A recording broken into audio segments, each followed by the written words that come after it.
Yeah. Welcome to the table where the truth gets said. No filters, no edits, no words left unsaid. Different perspectives, but we all take a stand. Real talk live, this is no middleman. Yeah, soul setting tone, keeping structure and flow. Uncle Plug, bring game that the streets already know. Reign with the crown and the voice that expands. If it's honest conversation, no middleman. Live from the room where the real ones stand. Uncut, unscripted, no middleman. Souls of Thought. Disclaimer. This live stream is for entertainment and commentary purposes only. Statements made are opinions, satire, or hypothetical discussion and should not be interpreted as factual claims. We are not journalists, attorneys, or professionals. We are reacting to publicly available information. No statements should be construed as accusations or assertions of wrongdoing. By viewing this content, you acknowledge that you are responsible for your own interpretations. Viewer discretion is advised.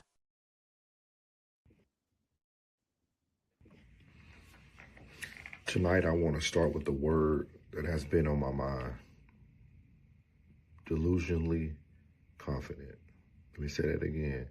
That word that's been on my mind is delusionally confident. By definition, being delusionally confident means believing so strongly in something that you hold on to, that belief even when others don't yet see it. Sometimes that confidence can inspire, and sometimes it can push us to react in ways we don't intend. Last night, my confidence turned into something else. Overprotection. It came from a place of respect and loyalty, but the truth is that protection was never asked for and it was never needed. And for that, I owe an apology. As I've gotten older, I try to step into a space of vision, not division. The reality is, when you're walking with vision, you sometimes see things before others do. But just because you see something doesn't always mean it's your place to react to it. So tonight, I want to say this clearly. From here on out, Souls will keep his thoughts, no pun intended, solely to himself. But instead, understand something about me. If I ride with you, I ride with you. And when it's time to stand up, you'll never have to question where I stand. I want to thank Raw Society Coalition for reminding me of something powerful. Thoughts become things. What we are building right now is special. Something bigger than moments, bigger than disagreements, bigger than noise. And I've learned something important along the way. Every ripple isn't a tide that I need to ride.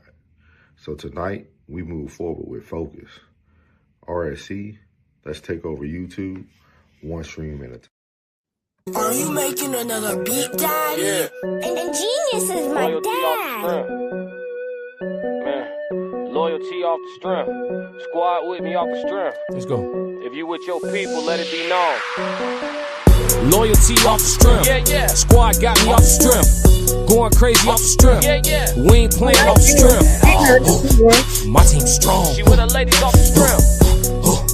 My team strong. She with her ladies off the strength. Talk. She showing coochie like Boosie, sliding on her like the Toosie. They saying beggars can't be choosy. I ain't begging, so I'm choosy. Way I'm seasoned, I'm a movie. In the bed, it's unruly. Getting high first, coolly. I'm a dog, no cue, she a cutie. I'm leaving my prints when I smack on her boot. I'm all in her space, she like the intrusion. Got a role play, she like the illusion. On the other side, it's a squad when I'm moving. Uber XL, whatever we doing. New clientele, business maneuvers. I'm cool with some lords and I'm cool with some hoovers. Come to the court, they call me a shooter. They come to the guns, I'm calling a shooter. Better call it a truce before I call a conclusion. I'm from the city where it ain't no snoozing. I'm from the city where it ain't no lacking. It was so fast, that's how it happened. Put a hit on your man, I got hits on my mind. B-class could write a hit on the nap. I'm making a list, I got hits on my mind. Where I'm from, somebody dying if we cap. Loyalty off the strength. Squad got me off the strength. Going crazy off the strength. We ain't playing off the strength. Yeah. My team strong. She with her ladies off the strength. My team strong. She with her ladies off the strength. I love my brother off the strength of that, but we was in the vacant lot, he grabbed the bat. We was in the vacant lot, I grabbed the ball, numbers looking wrong, so we had to haul. But we came back, You heard the story, West Adams Street. West Side babies cooking up. This Mike and Kobe if they hooking up. I think of Kobe when I'm looking up. I'm the one, never shooken up. They shooting. These bars make you look me up. I give it thought, you don't think enough. The way I float is like I got the touch. The way I gloat is like I'm narcissistic. Way I back it up, then it's the menace way I'm acting up. Women see me up, say I'm acting stuck. Dudes got me honest when they acting buck. Always quacking, you daffy duck. When it's cracking, mighty duck. Got the sticks, slap your puck. Think he better, match him up. Hard shell, but you lack the guts. Late rounds, tag your gut, walk you down, back you up. All I know is that I'm with the squad, and you better be with it if you acting tough. It's off the strength, loyalty off the strength. Squad got me off the strength, going crazy off the strength. He said loyalty off of strength. I like that.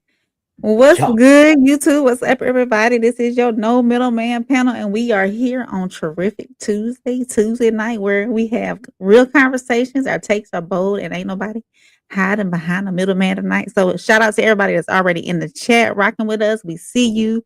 We appreciate you. And yes, we're going to definitely read these comments. And before we get into it, I'm going to introduce myself. I am Rain, the First Lady of the Raw Society Coalition. And we're going to keep this conversation flowing, of course. And you know, we got the visionary, the founder of the Raw Society Coalition, the man who helped build this whole platform. Show some love for Souls of Thought. And of course, we have everybody needs Uncle Plug because he gives it to us straight, no chaser. He don't hold no bars. He got it. So welcome, Uncle Plug. How y'all doing tonight? It's Tuesday night, y'all. It's Tuesday. Yeah, terrific Tuesday. Terrific Tuesday night. Terrific Tuesday, yeah. Best primetime show on the Tubi. The best Tuesday night show. The best night show in salute YouTube altogether. Salute to my brother. Hey, everybody put a salute in the chat, man. Salute to my brother, man. Man. You understand? That's grown man shit. You dig what I'm saying? Y'all bitch yes, indeed. Say tighten out. Hey, Chanel. Hey, family of God. Everybody's filing in. Sonny's in here. Tez is in here. Roxy. Hey, Jen. Everybody coming on in. We appreciate y'all. We run a little behind tonight, but we here. You ready? Behind here. We getting our work here. I know, right? Gotta get home. Got stuff outside of YouTube. We gotta get done first. We grown first. You gotta do that grown folk shit first now for anything. Oh, man. All right, you ready to give us what the streets are talking about, Rain, on the radar with Rain tonight? That's right. Great topics for us tonight, so we're gonna have the radar with Rain, and here we go. You're locked into On the Radar with Rain, hot topics, bold takes, and no filter on the forecast. Let's see what's making noise this week. Welcome back to On the Radar with Rain, where we talk about what's trending, what's real, and what people are arguing about in the group chat sometimes. So Atlanta is doing Atlanta things again because the NBA has found itself in the middle of a conversation that only the city of Atlanta can pull off. So all right, now y'all know, if y'all know anything about Atlanta culture, then you know the name Magic City. And no, it's not a theme park. Magic City is one of the most famous strip clubs in the country, not known just for dancers, but also its legendary lemon pepper wings and deep connection to hip hop culture. And now the Atlanta Hawks are bringing a little bit of that culture right into the arena. So on Monday, the 16th, when they play the Orlando Magic, they bring in Magic City Monday to the arena. So there's supposed to be a live halftime performance by the Atlanta rapper T.I. The famous Magic City lemon pepper wings are going to be served all over in the arena, and there's going to be exclusive Magic City themed merchandise. So you heard that right. Chicken wings, hip hop, and Magic City culture inside the NBA game. But what's going on is some people are arguing that celebrating a strip club, even one as iconic as Magic City, could send a wrong message through about how women are respected in the league. There was one player from the San Antonio Spurs, Luke Cornett. He wrote an open letter asking the Hawks to reconsider the promotion. You know, I mean, it is what it is. You know, Magic City, you bring in the strip club inside of a family event. So it's a tough should the NBA bring a team celebrating a strip club, or should we let Atlanta be Atlanta? Is what's really going on? Y'all quiet tonight. Y'all ain't gonna talk back to me. Oh yeah. I'm with you. Hey, as soon as she put that, she said born and raised and that peach up there. I was like, man, if the peaches hitting this year, man, send me a bushel. Oh, Sonny, what part of Georgia you were born in? Were you part of Atlanta, Sonny? Yeah, out of this world. Are you ever? If the peaches hitting, what you? Yeah, the peaches hitting this. Send me some, man. I need some of them in my That's life. what I'm saying, Richard. So they trying to celebrate the strip club culture inside of an arena at an NBA game. So that's crazy. No, I mean, come on, man. Before probably gonna bring their kid, man. What you think about so? Hey, let the little boy see some booty shaking. I mean, they 500 for the season. They 31-31. I don't think nobody gonna know what Magic City Monday is. I don't see them filling those stands. Okay. And then for Atlanta, if it wasn't Atlanta, I probably would have more to say about it. But I think the kids are blend in just fine. I think Atlanta culture is so. Atlanta is one of them cities where kids grow up fast. Like I don't know. I watch 2 Chainz and his son's podcast on YouTube. But 2 Chainz's son is like already like him. You know, like they grow up so fast in Atlanta. Like Atlanta's different. Atlanta's like New York type, like with kids ain't kids that long. So yeah. I mean, she said Decatur wears greater. Where's greater? Decatur wears greater. Yeah. Yeah. All right. I wonder who's really behind it though. Like, did they say who's really behind it? Like, is it like a? No, I didn't dive that far down into it, but it's got to be somebody in PR or somebody in promotions. Yeah, trying to get more people in the stands. Magic City the staple anyway, so you know what I mean. That's gonna bring the people a lot. That's a nice little promotion. Yeah, that's what I said. I think I understand how it can be off-putting, but I think it might actually do better than people think. You might see more people show up. Yeah, Dallas got Onyx. They might want to have Onyx night. You know what I mean? You never know. You know what I mean? I think the Magic City Monday. They playing the Orlando Magic, so maybe they're trying to play off of all of that, but you know, it's because Orlando ain't got no strip club. They got Cleos and they got tape on their titties. They don't even count. That don't even count, man. I'm going you know, you gotta go to the west coast of Florida over there in Hillsborough County. They get new booking ticket. Now we can move on. You know, I like giving travel advisories, right? So we talked about Mexico at first, and then with this war going on, we got some more travel advisories. So the U.S., because, you know, while we in Atlanta talking about wings and culture, there are bigger tensions on the rising world stage. The conflict involving Iran, Israel, and the United States are now in day 4, and the situation continues to escalate, of course. And our president says that there is currently no timeline for how long the conflict could last.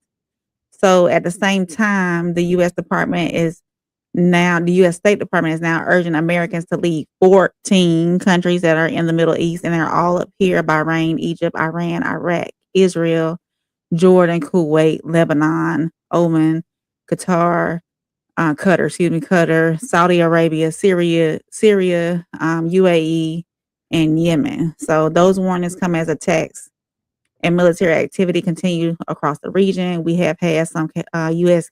military casualties. So if you know any family members that are in the area, tell them come on home. Did you see that that pilot or something, whoever that was, that parachuted in? Oh yeah, He landed right in front of him. Yeah. Talking about America, they don't care about that, big dog. Light your ass up. You know, there was like two or three F-15s that got knocked down by allies, right? By friendly fire or something like that. So But at least they were able to eject and get somewhere safely too. So there was no casualties involved in that. So let me ask you a question. Well, we both was in the military. You was in the Air Force. I was in the Army. So let me ask you this question. Was there a time when you was in where your loyalty was just blind? No. Hey, they didn't get you, bro. Hey, they got me for about a good 7-8 months. No, I always told people I never bled blue, man. I knew why I joined the system, and I knew what I wanted to get out of the system. I never joined the military to say I wanted to serve my country.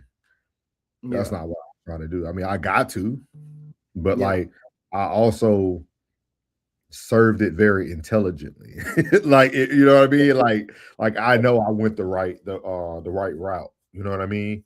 Yeah. Like I seen when I was a cop and that first one to Iraq, I already knew it was time to go. Yeah. It was time to do something. Yeah, it was time to shake, like, okay, getting attacked every night, every time it falls up. I ain't trying to do this again. Let me go get me a desk job. Yeah. I was like 90, it was 98, 99. I was like 18, 19 years old. And they got me for about 7-8 months. Like every time I hit a national anthem, bro, I go to cry. Ready to go to war. I'm ready to go to war. You understand me? Like, man, every time I did something, it's like they just gave, like they promoted me, bro. You platoon guy. They just kept filling me up, bro. I was just standing up front, like ready to tear some shit up. You know what I'm saying? And that shit slowly faded away with it. But the Army different, plug. Like y'all, like the Army, the Marines, dog, like they teach y'all like how important, like the true importance of like serving. And survival mode too, I feel. Yeah, like the Air Force, once you get out of your AIT school, dog, like none of that stuff.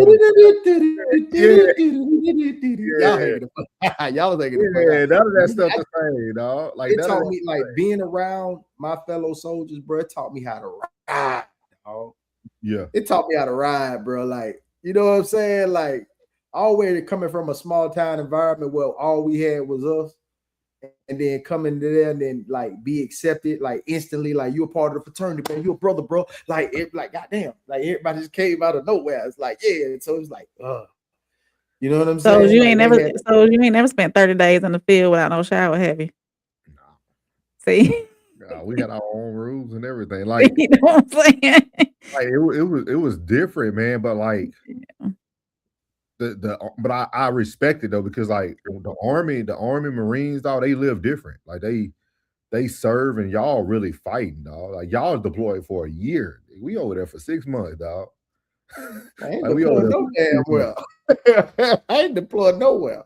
Oh, I was over to get my uniforms pressed, my boots. I was shining my boots up, man. Anyway, man, look, when y'all had the shine boots, you know, now you don't even have the shine boots anymore because of the way they done changed the uniform. I remember smelling whatever it is that y'all use to shine the boots. Yeah. I remember I remember the smell when I was a kid, smelling daddy stuff. Yeah. And as a girlfriend to a soldier at the time where I used to wash and press BDUs all the time when the BDUs had to be pressed. You were a Jody. I wasn't a Jody, but I was that girl. You was a barrack freak. Look, down here we call them barracks bunnies, but I wasn't no barracks bunny. I wasn't no barracks bunny. You wouldn't catch me up in the barracks. No. Hey, so bro, you was in Louisiana at Fort Polk, Louisiana at Barracks B at Bravo Barracks. Hey, shout it. I done had some deep-fat breakfast before. I ain't even gonna lie to you. We ain't gonna expose you. We don't want no, that was when I was young. That was guilty. So we're gonna move on to the next topic. We don't want to expose Raymond. No, look, that was what?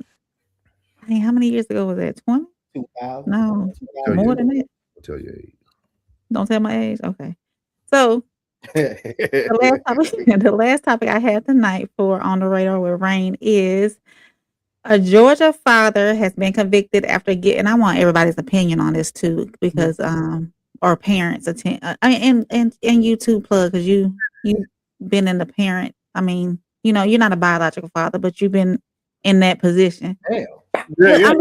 It got worse each time, bro. It got worse each time. I tried to fix. I'm sorry.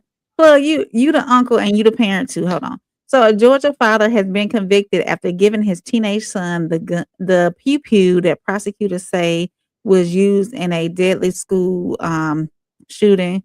And it happened in September of 2024 in Appalachia High School in Winder, Georgia, where 4 people were unalive, 2 students and 2 teachers.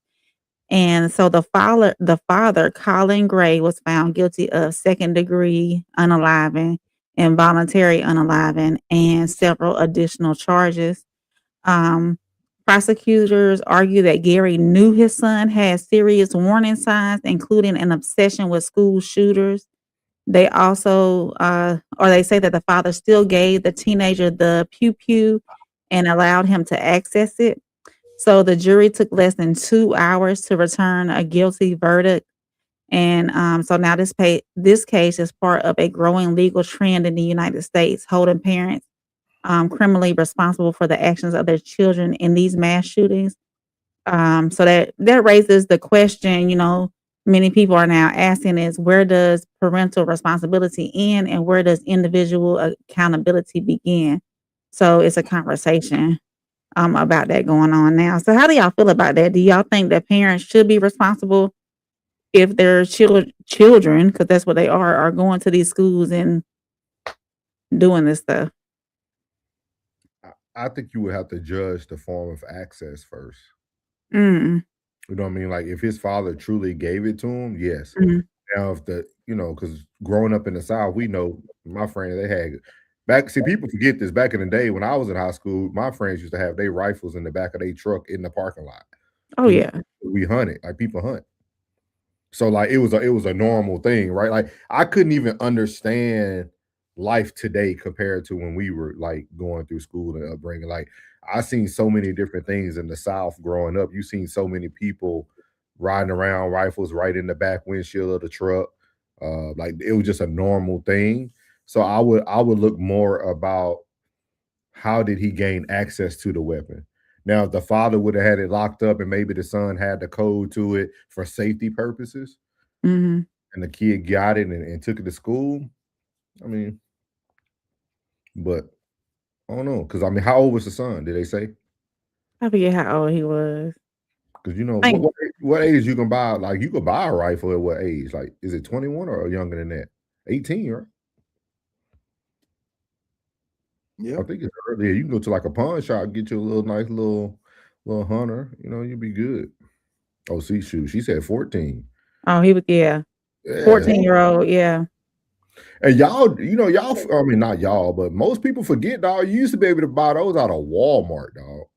Yeah, Like, Walmart used to carry guns all the time. That's how far we have come. Like I think people forget how accessible these things used to be. Like you could go to like literally any store back in the day, and Kmart, like, walk in the back. Pre-social media. Media. They know that social engineering is real. That's bullshit, man. Let me tell you something, bro. That man let that boy get that gun, man. He deserve everything they give him. They deserve everything they give him. They need to hit him hard too. Yeah, because they're gonna turn him out when he get in there. He gonna be somebody June. I know all black people look alike, but when I first seen this picture from Rain, I thought that was the dad of that white boy that got killed by the case that everybody forgetting about, the Carmelo Anthony case. Like the father. Oh yeah, everybody just swept that shit up on the road, didn't it? It's coming out. The case, I think the case starts either this month or next month, if I'm not mistaken. Carmelo, stay strong, bro. We ain't finna do this today. Right back over here on the radar. What happened? We ain't doing this today. Black History Month all the way to July. It's Black History Quarter. Not today, brother. I must admit, did I miss something? No, Nah, just give it a shot. Early. This was like early no middleman, and then like grown folks. We talked about this. We debated about this. Me and Plug said that we was at walk-ons one night talking about this. Talking about that shit. Yeah. We were good times, bro. Good times. Always. I'm waiting for the case to start. Like I'm really intrigued by like a lot of people forgot about it. I have it, man. Kira, what's good? Kira could say, hey, we are not checking our kids' bags before school, even if they just make sure they have everything they need. We have to pay more attention to our kids, especially these days. Teach your kids how to fight. That too. Beat that bully ass. But Kira, I mean, as a parent with a 10-year-old, I understand checking his book bag now, but I'm thinking at 14 though, I don't think I'll be checking the book bag as much. Because they should be responsible enough to have everything they need for school. I believe by 14. Now 10, in the 4th grade, so yeah. You know what you gotta 14, do? Huh? Just pinch him one time. If he go, you better check that motherfucking bag until he stops. Pinches. I'm talking that pinch where you grab and you twist. If he go, you better check that bag. Oh, Richard and Kira, I'd like to hear this conversation. He said, if you have to check your kid's bag, you have no respect for them. Hey, wait a minute. Error here, boy. Hey, but at the end of the day, he said can't trust kids to think for themselves. I say dads are responsible. If a kid is acting up, dads are responsible for the discipline. So if that kid's undisciplined, dad is responsible for that discipline. Mom is responsible for the manners. Dad is responsible for the discipline. Richard, do you have kids? Most kids don't even think. That's true. Until they somebody shove their ass into a. Who's shoving kids in the lockers? Y'all still doing that? I know a child who got some milk thrown on him because he wouldn't share what was in his lunchbox. Man, hey, look, I was a slapper. He said, nope. Hey, it ain't nothing like, hey, if your kid can't fight, teach your kid how to slap a kid by his jawbone and ear. That hurts. All that air go pop through there.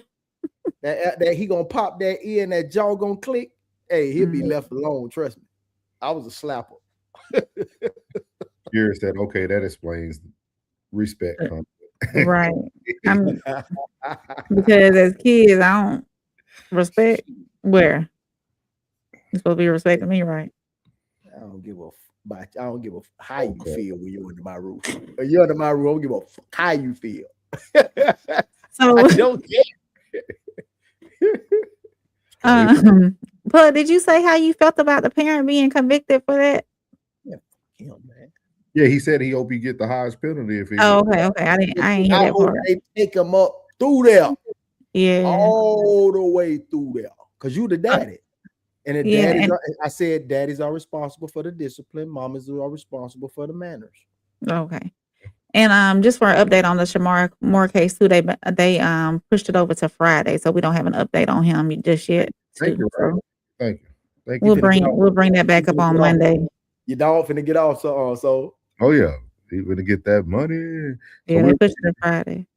So awesome, man. Another great segment on the radar with Rain, as always bringing that good information to you. So we appreciate Rain and Rain on the radar. We out. You're locked into On the Radar with Rain, hot topics, bold takes, and no filter on the forecast. Let's see what's making noise this week. All right, man. We're gonna provide y'all another new segment tonight. We got the chat's choice, man. The chat's choice tonight, man. This video was actually sent to our Discord by the one and only Sonny. So shout out to Sonny for sending this video over. And I say, you know what? When we start getting videos in the chat, in the Discord, we're gonna start playing them and we'll use them. You know what I mean? So we're gonna call this segment the chat's choice. So I'll create you some type of very unique intro very soon. But we're gonna go into this before we get into the topic tonight and explain what the whole topic means. But we're gonna see what everybody got to say about this. So can't wait to meet you, Sonny. Reason 1,000,001 as to why Black women are made to be nothing but baby mothers and not wives. This says, my child's father, only requirement from me was to not play hood music around our daughter. The fact that this is an everyday occurrence for us takes me out. I told that nah, ho, I'm on vacation. They got the laundromat. If I don't want it back, hey. What he say? Break me off. You a rat, he did a song to take me off. So when I said that Black women are creeps, Black women are murderers, y'all thought I was lying. As a woman, as a mother, why are you okay with your daughter, your child, your minor, even allowing this type of music into their spirit? The father asked you, because normally you would see this man, right? Let a woman tell it. The father, her father, okay? The man that gifted you with her, said, do not allow my child to listen to hood music. Not only do you allow his child to listen to hood music, but you record it. You boasted about what he asked out of respect from you when it came to his child, okay? And you posted it online for clout, views, and clicks. And you wonder why no one takes Black women seriously. What was the reason? I mean, I'm trying to figure out what was the reason. Why did you have to do that? What was the purpose? I mean, for posting it and for even still allowing, it says a lot about you as a mother, what you allow into the spirits of your child. It does. It says a lot about you as a mother. And you're a horrible mother. I feel like he needs to get full custody of his daughter because apparently you were unfit. I would record this, screen record it, and I would show it to the courts. Let them know that you were unfit. Because if the roles reverse, all hell will break loose. All hell will break loose. I feel like he needs to get his daughter taken from her, okay? Because apparently, she has an issue with comprehending direction and following it through, meaning she's slow. So go and get your child. The way a lot of y'all Black mothers exploit your kids online for likes, views, and comments is completely disgusting. Let's go ahead and clock it. Y'all quit to want to hop on this app, hop on social media, hop online and talk about a man being a predator, a man being a predator. Y'all don't want to call out your predatory ass homegirl. Whenever you don't get your way, you want to get online and dox a nigga for being abusive, for being a predator, but you don't want to dox your homegirl for exploiting her kids. So we're going to stop there. And Sonny, if you do have a question that you would like us to answer from the video, other than what we're going to respond to, let us know while we're responding to it. So we have chat's choice video tonight. Again, came from Sonny. What are y'all thoughts about that video about the mother? I don't care about the race. I ain't gonna get caught up on the race. I want to talk about the mother doing something against the will of the father. And do you feel that makes that mother a bad parent? Oh. She is a BS broad. Disrespectful, and that's why you are by yourself. Yeah. Men operate out of respect and loyalty. We got money. Thank you, Richard. Richard said, rarely seek out music because it controls you. I'm only gonna do this once.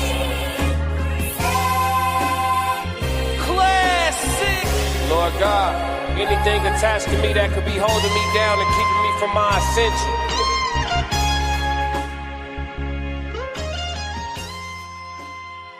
I pray that you detach. Appreciate Rigid for the $1.99, sir. He said, rarely, I know you read it too, Rain. He said, rarely seek out music because it controls you. Kind of goes back to that movie we all talked about earlier this year. What's that movie we were on that came out with Michael B. Jordan playing both people? Sinners. Yeah. Sinners. Yeah. Music is powerful. I think on already spoke. She was saying that her opinion's probably the same as the woman who that was in the video. I think the woman should respect the father's wishes when it comes to hood music. It's hood music. Why would you even let your children listen to it? But I think that say what, Flood? Oh, because these hoes defiant, man. They defiant, and then too, it's about the environment that they grew up in and that they're in too at the time. We got to want better for our children, and we got to foster those environments where our children can be better than us. If we are in those environments where we're constantly in that mindset of what that music is cultivating and portraying, then we can't truly desire for our children to have better lives than us. Okay. Sonny said, from the Peanuts Gallery, the question I had was, is it specifically about respecting the absent parents' wishes in the rearing of a child? My opinion might be unpopular, but I will say this because I think Rain said something too about choosing, right? You said something about in your response about choosing To what? I forgot what you said something, but what stood out to me is that, again, I'm always very intrigued when people really get upset at the things that the person that they chose do with their children, knowing what type of person they were even when you was with them. Because even if you got to address the issue of music, that mean at some point you played that music around them when y'all were together. Oh yeah. He knows your music choices, right? So now you want to tell her what to do. Well, you should have picked better. Damn. That's why it's very, like, we always talk about, like, I always tell people all the time, like, one thing I can say, man, my kid's mom take great care of the kids. You know what I mean? Like, you know, not everybody gets lucky. Not everybody gets a good baby mama these days. You know what I mean? But I always tell people, it's funny to me how we now have these new expectations for a person that you chose that you knew didn't even live up to what you wanted. That's why y'all not together. She wasn't your person. Y'all see things differently. So why expect something different? I don't think you can expect something from somebody that you're no longer with and you knew who they were. That's my opinion. And two, I know. Go ahead, Plug. Go let Plug go. Go ahead, no, Plug. go Rain. I know that I'm gonna go back to saying and I'm not putting the responsibility solely on the man, but men, I know sometimes it's hard to pull out. You have no idea. I know it's hard to pull out. Your pull out game is not strong. But when you're going through that moment, you got to think about everything that comes along with the consequences of leaving your seeds in that garden to plant, because you're gonna plant 18 years plus if you're not careful. So take heed, men. You can't always trust a woman to say, "Oh, I'm on the pill," or "Oh, I got the Mirena," because that don't work 100% of the time either. None of it works 100% of the time. So you got to be ready and knowing that, okay, if I plant this seed with this woman, I know what kind of environment she's living in. I know how she lives her life. You got to make the decision to either pull or leave it alone or go find something else. That Gucci music, what pulled them in?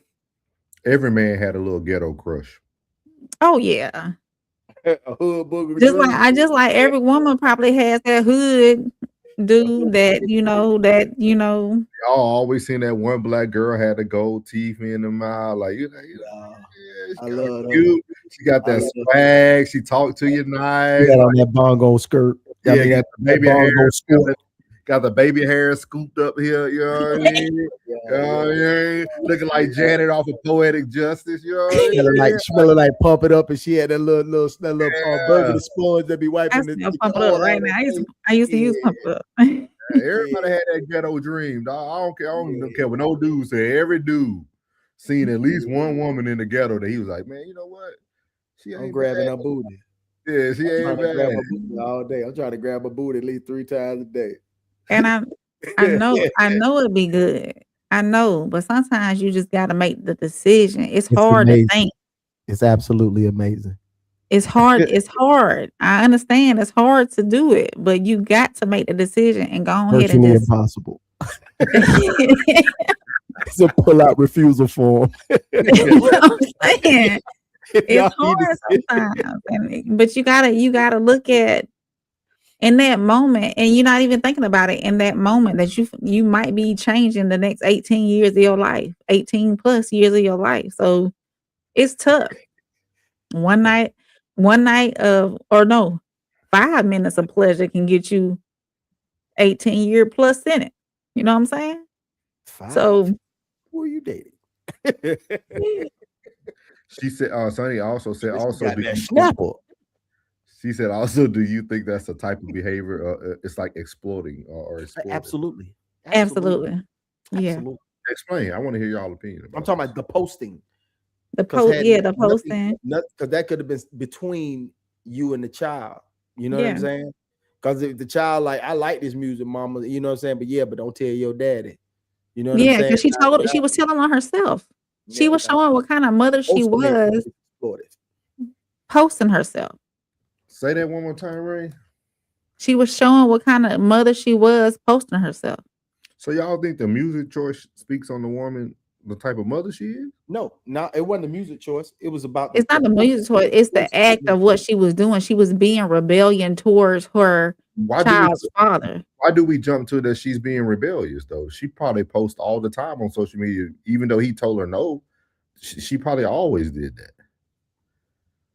But she was doing what he asked her not to do. That's not her. That's not his property no more. Okay. That child is. Okay.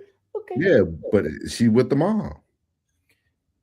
Okay. These are talks we gotta have. I hear what y'all saying. I'm just pushing back because these are the talks you got. These are the things that you really have to start to be able to. What's the word I can't ever say when you separating things? Compartmentalize. That's what you got to be able to do. Once you separate, guys, let me give y'all some wisdom tonight. Once you choose to leave a woman that you had children with, you must be open to accept all the things that could go bad with it.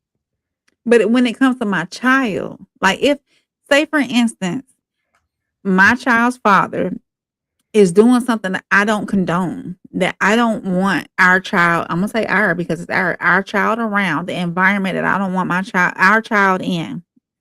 Did you say condone? Absolutely. Absolutely, because it's several things that could happen. You gotta go 1 potato, 2 potato, 3 potato, 4. I was trying to get some grace in there, give these gentlemen some grace. But no, it's like if you're living a lifestyle or you're in an environment that is questionable to the way I would like our child to be raised, then I'm gonna ask you to refrain from exposing that to our child. Now, I might be asking you, but whatever goes on when my child is with you is what goes on. But with that being said, I'm asking you not to include my child in that type of environment. Okay. Go ahead and push back some more. I'm listening.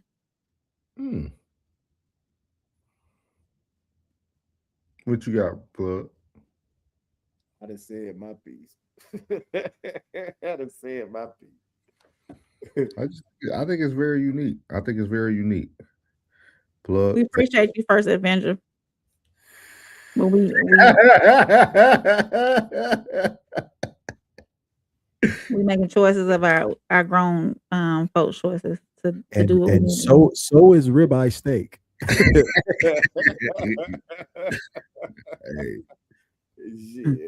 Hey, y'all stupid, man. But great video today. Thank you, Sonny, for the video.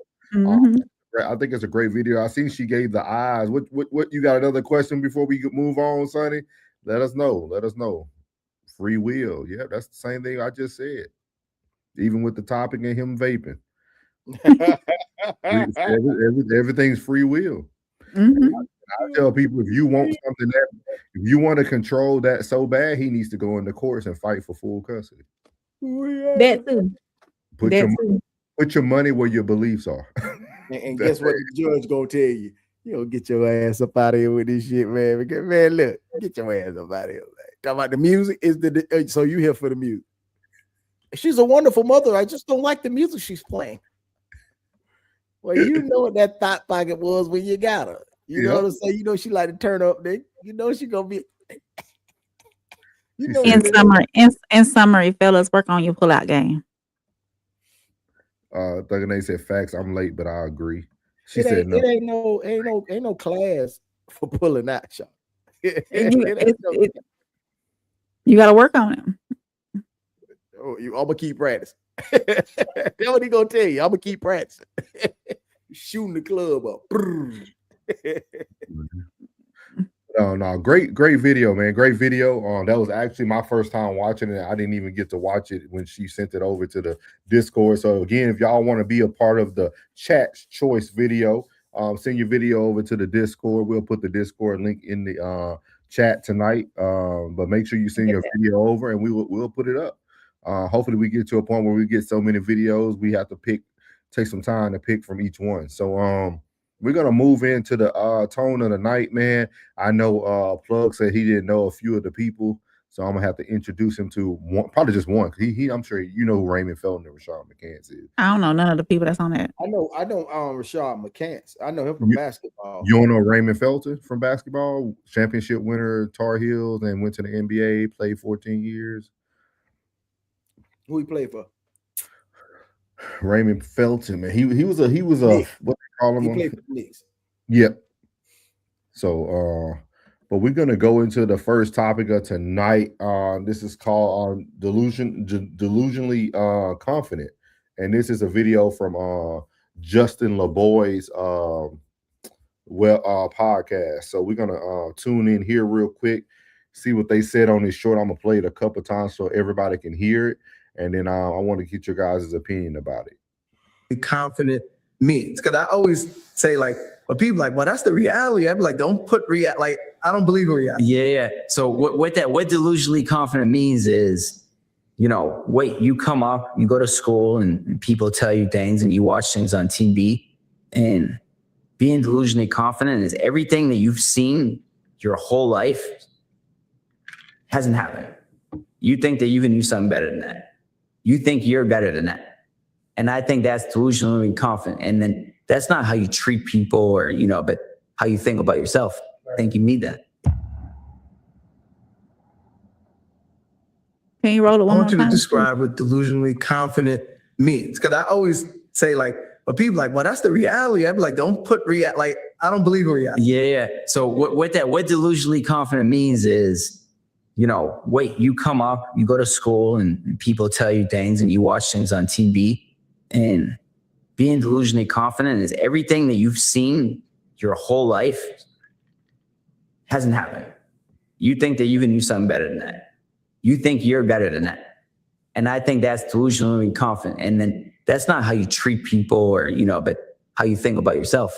I think you need that.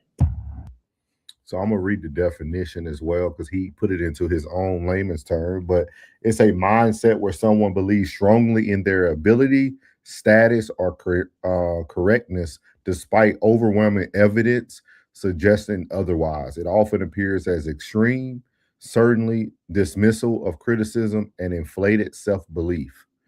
So I thought this was a great topic to start off because me and Plug was up super late last night. We was up super late. Even when we I had to go. It was almost 2 a.m. Yes, sir. But we were still talking.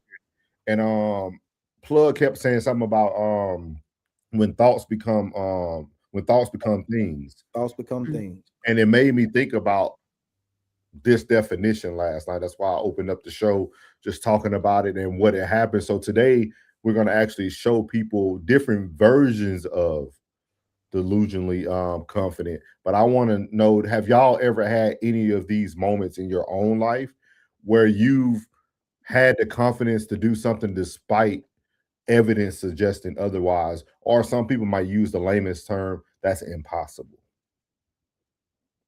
In myself or just overall?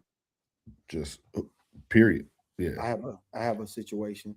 I played basketball. I played a little bit of football in high school, but I played basketball through high school. And you couldn't tell me I wasn't fat. You just couldn't tell me, like, whatever it was, whoever it was, I'm gonna give you the business I eat. So when I got to the Army, you know, that was one of that was on one of my to-do lists. I'm gonna try to make the Army basketball team.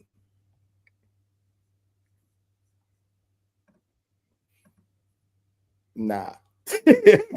Them boys were pressure. You understand me? I went in there and I just looked around. I ain't even tried.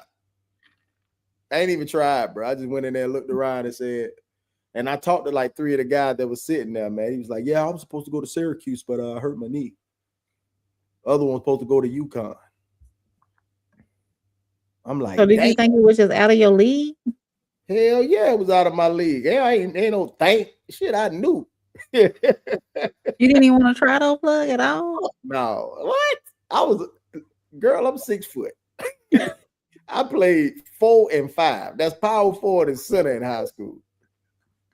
Hey, 6 foot ain't even a point guard in the damn pro or any league. In JUCO.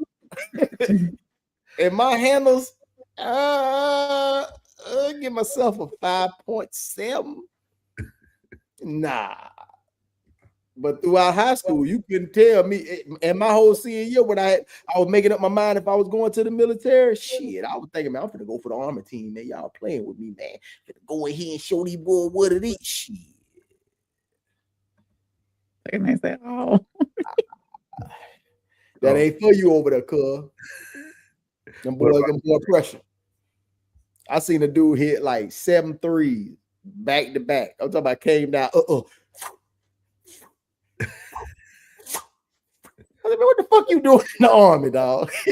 Like, get out of here. Get out of here. You should be on somebody's TV. Nah. Richard said people don't believe in themselves. They have to have a lesson where they was bad at something, worked hard, and was great. Oh, yeah, that's me right now. Chanel looking at you, she said, he looked around. We'll be telling them a story, but you can just see it happening when he talk about it. So everything walking in there and looking like, no, we're not gonna do this today. Everything was 6'4" or better. But so plus thinking of yourself now though, would you have walked in the room with the same thought process? Hell no. You said seeing myself now today?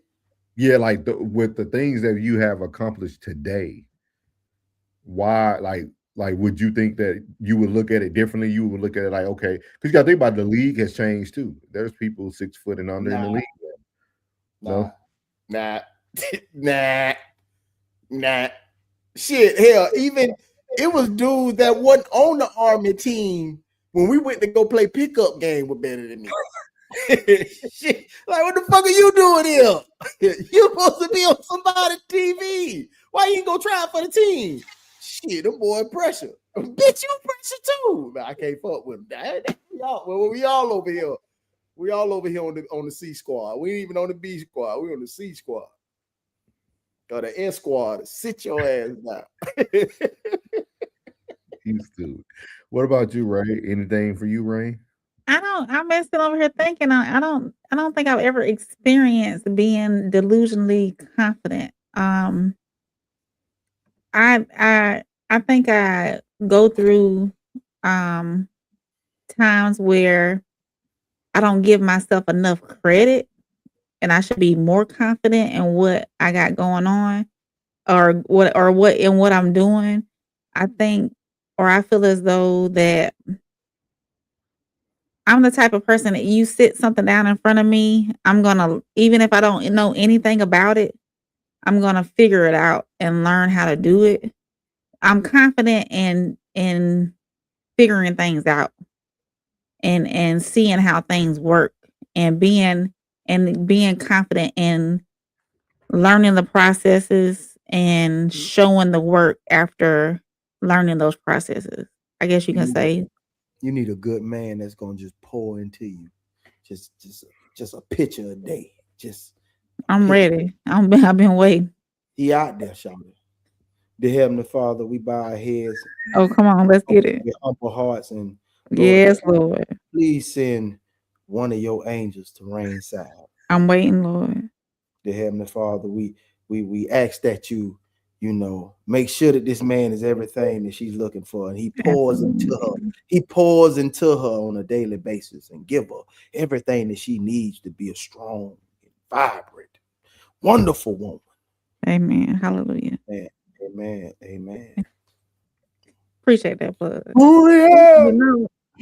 And it's even like I'll say this, even and this just came up. So like going into the kitchen and not knowing what to cook and then not having everything to make a complete meal, but still making a complete meal. I'm confident in doing stuff like that, making stuff happen, making a way out of no way and making stuff happen. I don't ever walk into a situation and say, no, it's not going to work, or no, I can't do this. If I don't see it, if I don't see the end game right then, or the master vision right then, I'm still going to work toward. And if it don't work out later on, it just don't work out.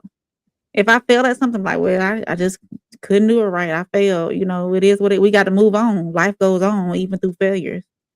So, I mean, you just got to figure out what it is that you want. I mean, because I wear many hats. I done put a backsplash in my kitchen.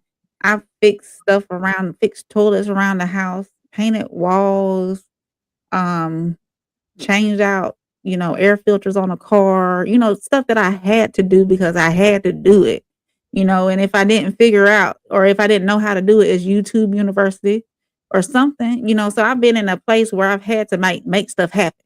So regardless. So if I'm hearing you correctly, most of your wins came out of the need to have to. Out of survival mode, yeah. Mm-hmm. Yeah. I can see that. Yeah. Right. Mount TVs, everything.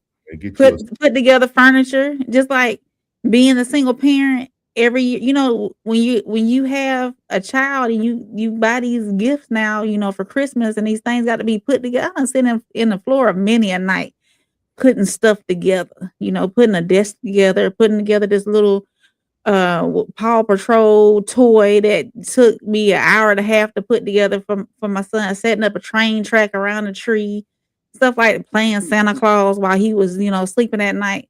And I like doing stuff like that. When I was young, my mama used to get mad at me. I used to take apart VCRs and toasters and stuff like that to see how they work and put them back together. I'm a nerd like that on that level, but you was an engineer in training, man. You was an engineer. And maybe that's what I should have taken up too. Maybe I should have went to school for engineering. You know what I'm saying? So yeah. But you was in the eating defect breakfasts. It was good too. You pile them up. $4.25. Sorry, I brought it by so.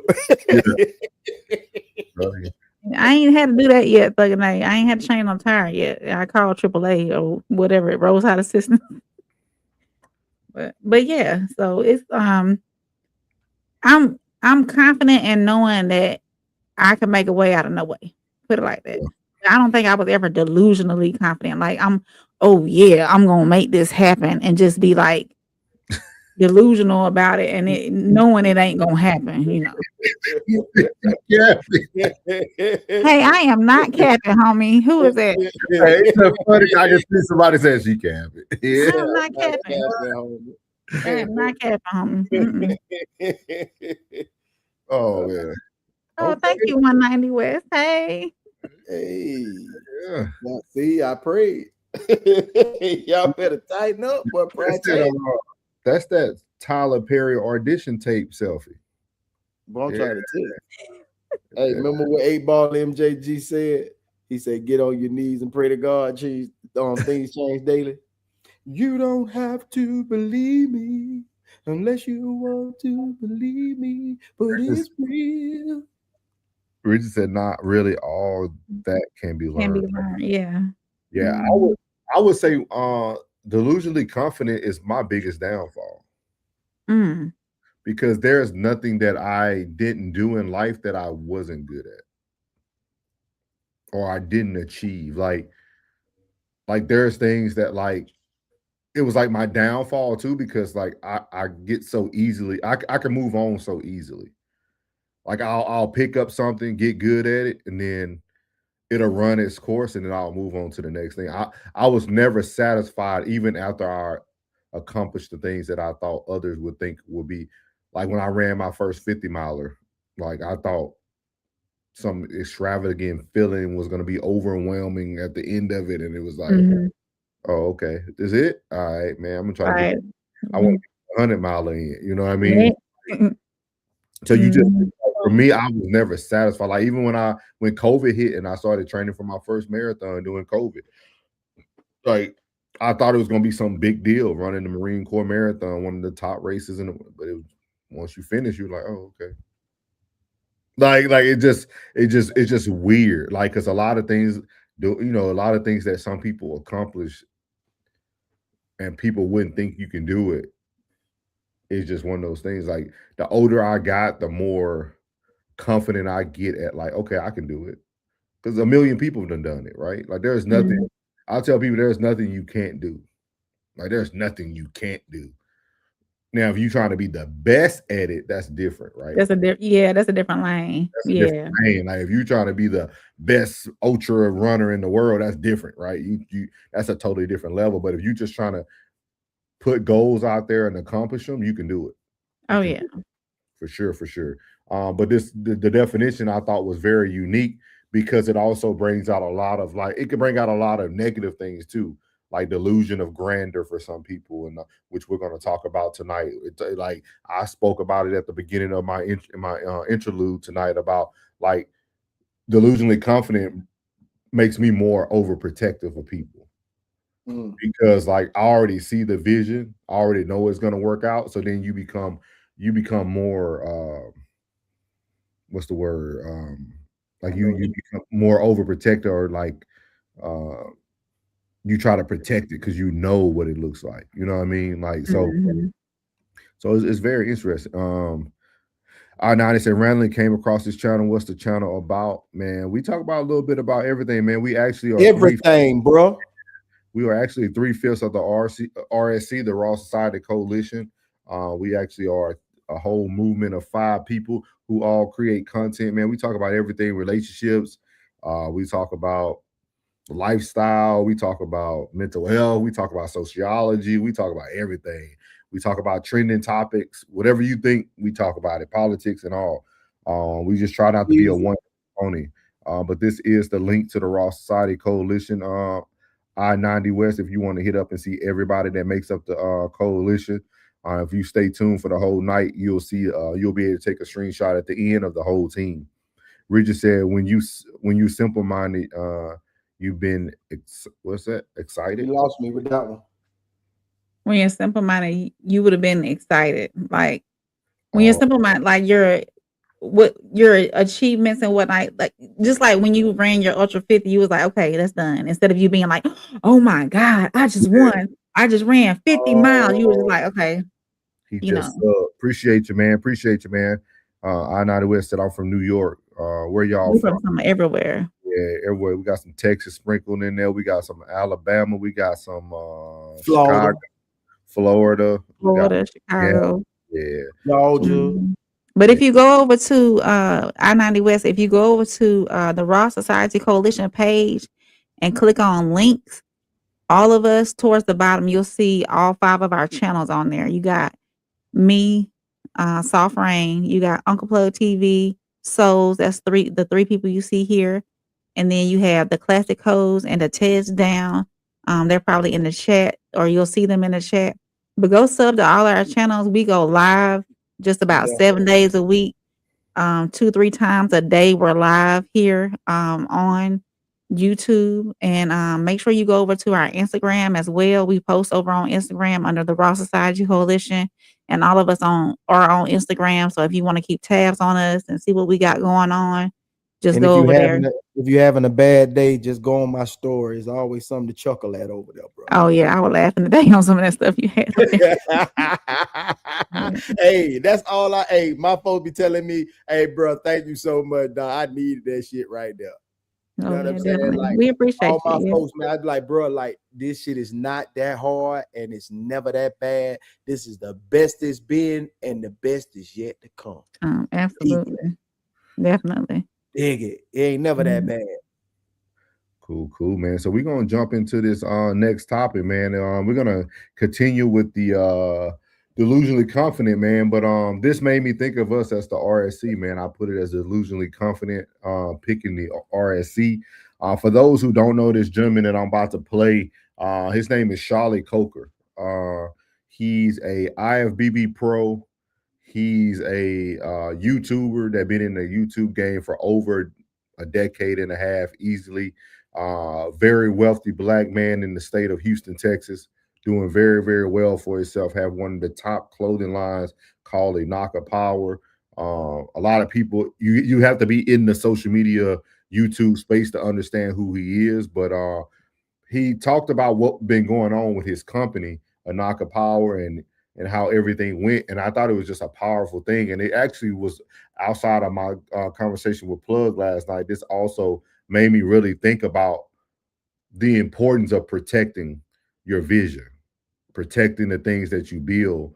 And a lot of times we talk about that when it comes to delusionally confident, because it's something that only you believe in, right? If you got the vision, at first you're the only one who truly believes in it, and then everybody takes it on.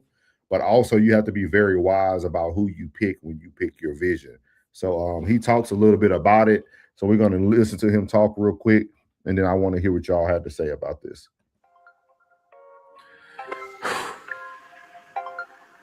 8 years ago, INAKA was just an idea of how I can blend two passions together into a business, fashion, and fitness.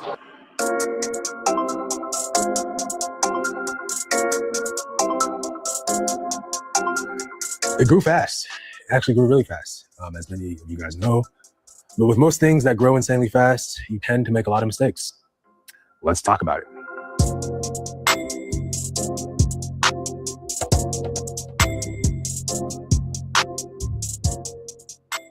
For the last 6 to 7 months, there's been a lot of internal conflict within the company, mainly between myself and my former business partner.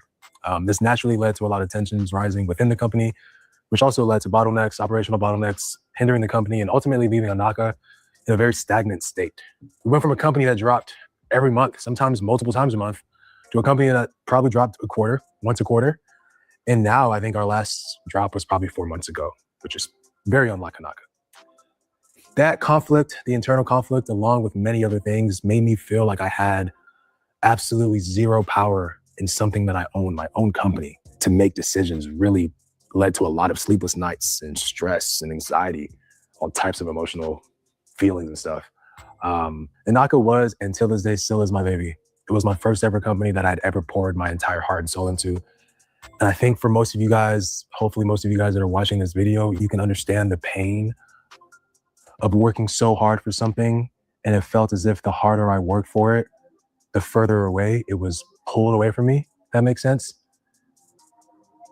So to be completely honest and transparent with you guys, for after what has felt like years of legal battles and back and forths and endless amount of money spent on litigation and fighting in court, we finally reached a point where I can finally sit here and look at you guys eye to eye and talk to you guys and be completely honest to say, we're back.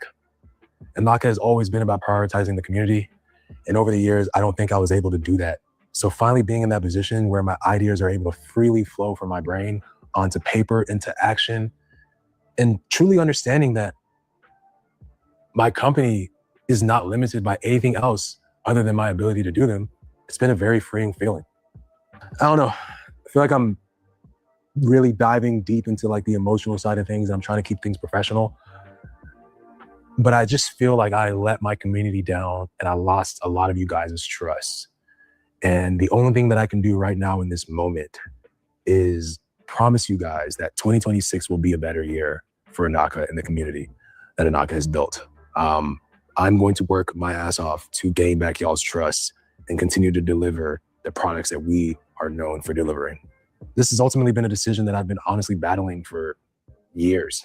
And one of the biggest mistakes I made was rushing into a monumental decision in hindsight too quickly. And I'll leave you guys with this, especially advice for the young entrepreneurs or the aspiring entrepreneurs, those who want to start a business and want to see it last for 8 years like INAKA has. Your idea, your big, amazing idea, it's your idea until it's not. So if I can say anything, and if you can take anything away from this video, take your time, do your due diligence. And, you know, even though building solid relationships, I feel, is extremely important when it comes to building a successful business, it's important that you're picking the right people to build it with. That's all I'll say on that. Thank you guys so much for watching this video. So that's Shawley Coker again. If you guys don't know who he is, I would highly encourage, especially younger people, probably 18 to 25, to really look him up. He's definitely over a decade millionaire, man. He became a millionaire at a very, very young age. And it was based all about his delusion of confidence, man. The dude created right out of his apartment in Houston, Texas. At first, he only had knee sleeves if you're in the, associated with the fitness world. But then he moved over into, like, he was always known for his fashion. He was always like fashion forward with his thought process. And so he moved over from like the fitness world to like lifestyle clothing. But it seems like he had a lot of things going on that he didn't talk about until yesterday. And he just talked about things going on. But I thought it was very interesting, because when we have a vision and we have thoughts become things and things of that nature, it's very important how you choose and the moves that you make. So I wanted to hear your guys' opinion about, how do y'all feel about that? Because it goes into another form of being delusionally confident, right? Because you'll jump onto something and you'll start to make very irrational decisions because you see how things will be moving. Like, he knew the success, right? Sometimes we're going to have success regardless, but there are going to be ups and downs. So what is y'all thoughts about that? I think, Plug, you got a perfect story. I said, go ahead, Rain, but I think, Plug, you got a perfect story for it too, how your whole career started. Well, I mean, go ahead, Plug. No, you go ahead. I think that whoever you decide to build with, y'all have to have the same vision. Y'all have to have I'm not necessarily the same vision, but the same goals as far as like for the entire team. And y'all have to have this, the work ethic doesn't have to be exactly the same, but the effort put forward, no matter how you're contributing, if you're contributing from the background or you're at the forefront or however you contribute to the team and to the brand or whatever you're building, I feel as though that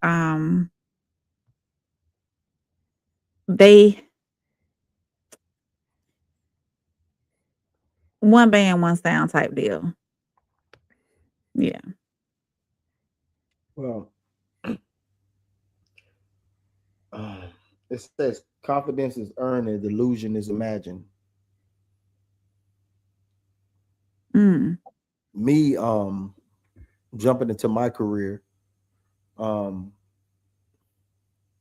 know, trying to take care of a family of 4 at the time. You know what I mean? Like, I'm serving tables before I go to barber school. I'm serving tables, and like going into that realm, going into, you know, going to barber school and doing them 1,200 hours and this and that while going to work and this and that and the third, like, and then starting to, as you get done with theory and you get done with all the preliminary BS that you got to go through before you actually get on the floor and start learning your craft and learning, you know, every facet of this wonderful, you know, just wonderful job of being a stylist, a barber. You know what I mean? Like, you got to put together, you got to piece together like what's your plan, because they teach you professionalism, and professionalism to me stood out more than actual cutting. You know what I mean? So I was already putting t-shirts together, putting hats together, putting barber jackets together. I was already on the business tip of it because I always wanted to do business. I just wanted to know what my niche was. And behind the chair, I can put the, like I said today in classes chat, where I say I had the representative and the real man meet in the middle so I could glow. Dealing with people is what I love to do. You know, never wanted to be a guidance counselor, but I ended up being a damn therapist. You're not paying for the haircut, you're paying for the therapy. Yeah. And some guys, you know, some men, that's the only way they can get anything out is to come see their barber. Man, some wonderful, I met some wonderful people behind this chair, man. Yeah. I'm talking about, and most of them that people thought were killers were great guys. The ones they thought was like this, that had a misconception, wonderful guys. What did y'all think about what happened to him? What happened to him? Unfortunate. That's a woe. Yeah. That's one of them woes of life. But what is he redoing? What is he doing now? He didn't just stay down. He learned from it. He recouped. He got back out, and he's getting in it again. He getting on the bike again. He fell off the bike, but now he's back on it. Yeah, trying to revamp.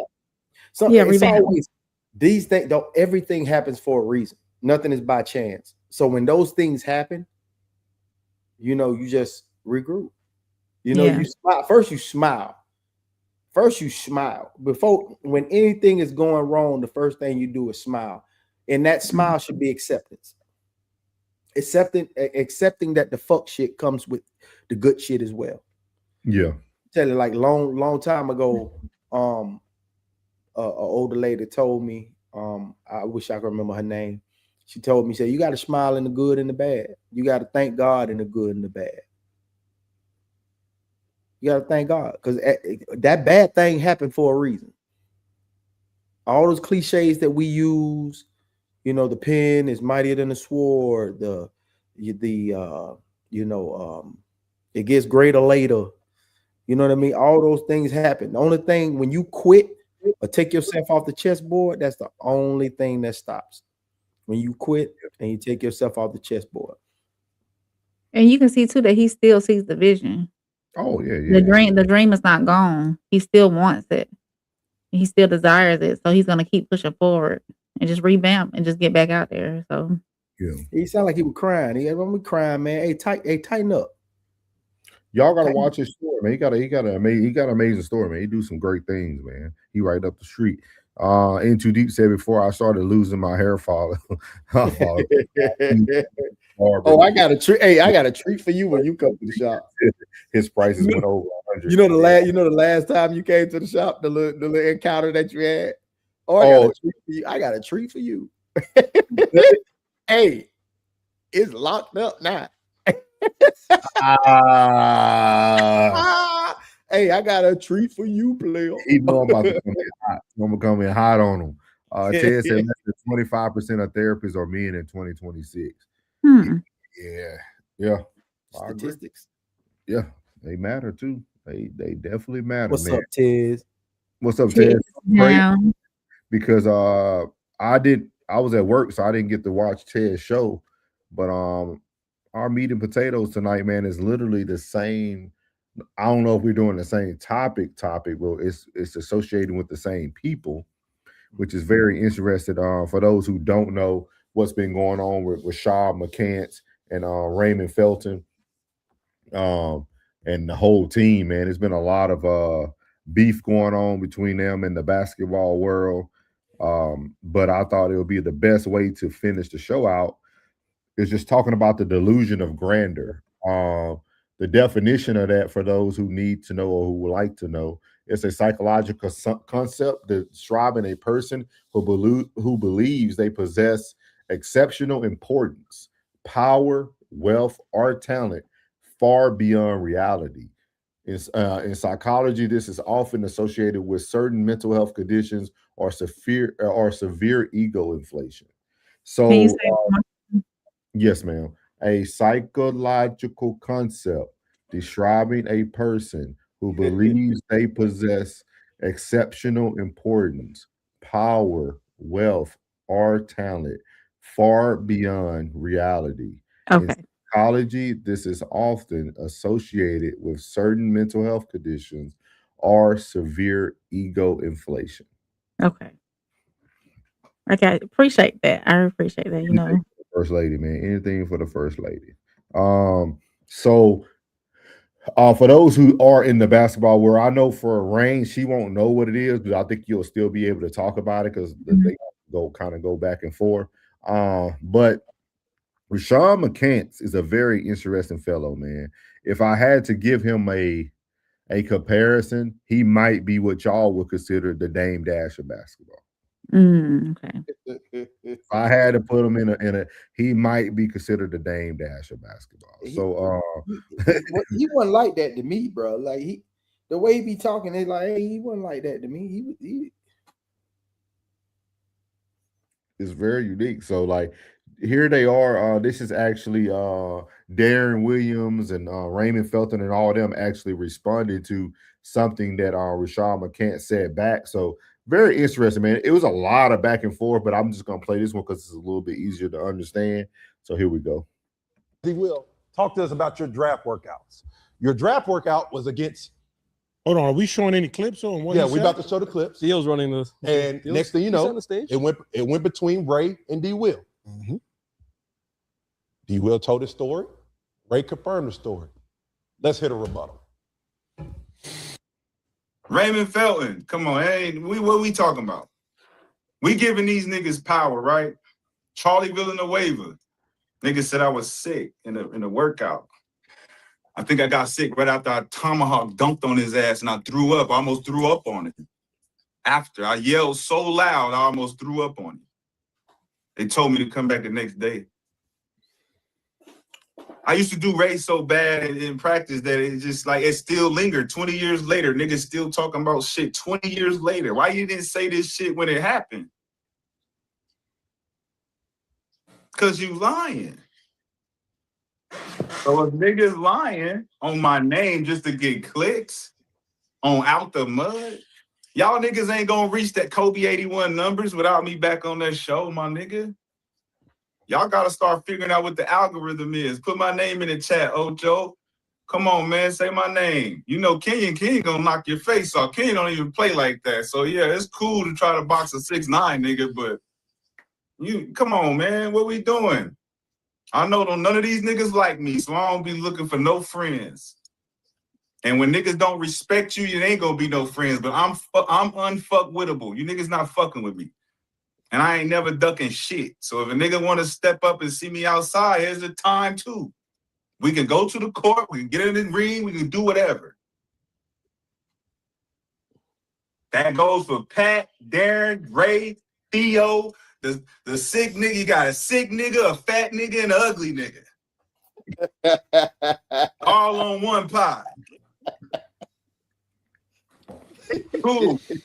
Yeah, are we ready now? Yeah, we ready? Yeah. We ready to talk now? Okay, so let me go ahead. Let me go ahead and address this. Let me go ahead and address this first off. Ain't nobody knocking nobody out over here. Nobody. I'm gonna say that right now. Nobody knocking nobody out. Let me address that first part first. Ain't nobody knocking shit out. I'm a grown ass motherfucking man. Ain't nobody knocking shit out. So you talking we could take this wherever, this and that. Man, just leave it alone. We keep this podcast space and let's keep it at that. Going beyond that, because I'm just leave it alone because I'm about to go somewhere where I shouldn't go. I might get myself in some trouble. So let me kill that part of it because nigga, I know you. And then let me speak on that part. I know you. Know you.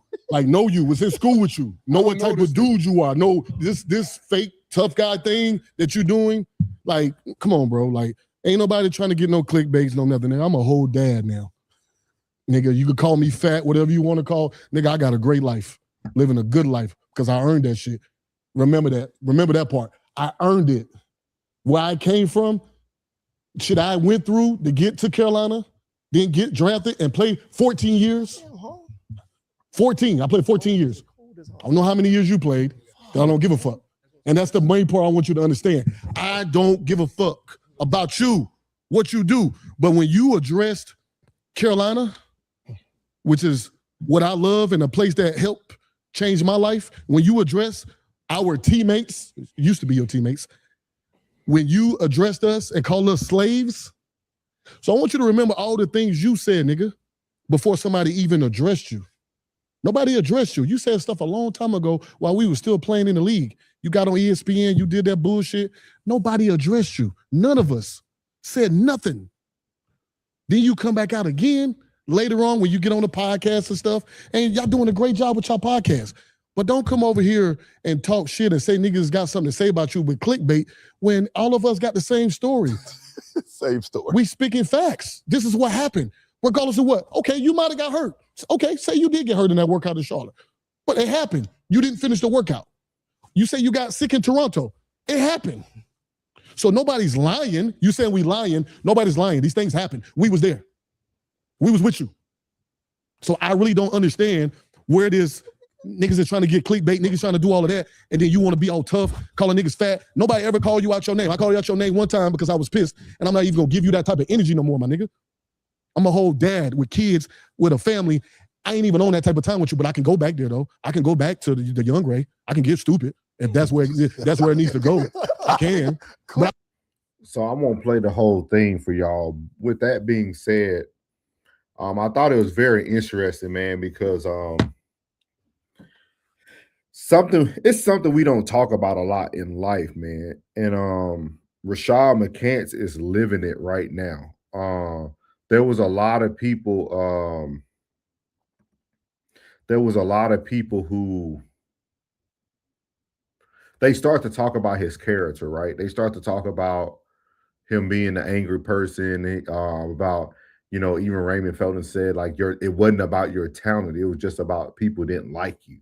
You know what I mean? Like, people just didn't fool with you. It was never about the talent. Like he said, if we were sitting up here talking about talent, yes, you are better, but we all had careers you didn't.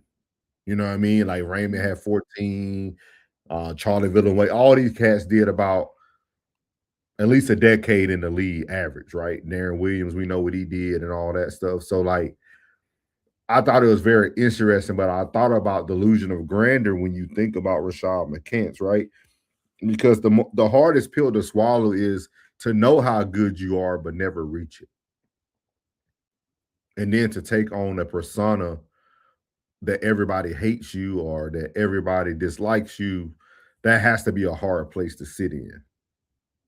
So I wanted to hear your guys' thoughts about what's going on with Rashad McCants. I know if you don't follow him, a lot of people don't know a lot about him, but the dude was like, probably, if he didn't have a bad attitude, he would be in the talks of probably some of the top Tar Heel basketball players in his time. Basketball. Who did he play for? North Carolina. He was with Anton. He was with Anton Jameson and Sean May. Oh, yeah. I'm talking about in the pros.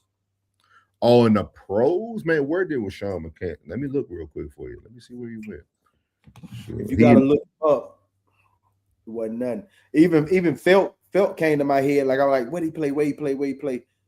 Oh, yeah, New York. I know he played in New York.